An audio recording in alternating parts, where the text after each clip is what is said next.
चंद्रशेखर बावनकुळे यांनी बाळासाहेब ठाकरे यांच्या आभासी भाषणावर टीका केल्याचे समोर आले। ट्विट करत बावनकुळे यांनी टीका केलेली आहे। ट्विटची सुरुवातच धिक्कार म्हणून केली आहे। आपला आवाज ऐकत नाही म्हणून बाळासाहेबांच्या आवाजाचा गैरवापर केला जातोय।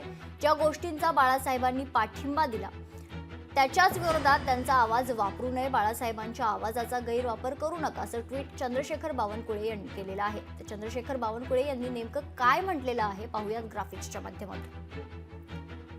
धिक्कार, आपला आवाज कोणी ऐकत नाही म्हणून हिंदू हृदय सम्राटांच्या आवाजात विचार ऐकवण्याचा पोरकटपणा उभाठाच करू शकतो।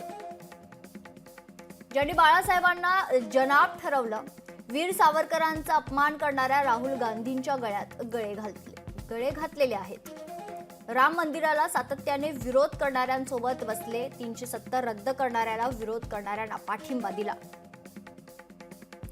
ज्यांनी विविध घोटाळे करून आपले गल्ले भरले त्यांना बाळासाहेबांनी लाथच घातली असती।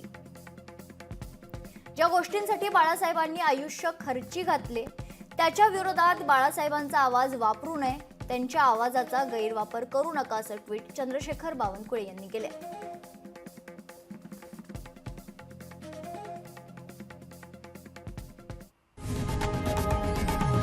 लोकशाही मराठी ऐका, पहा, जागरूक रहा।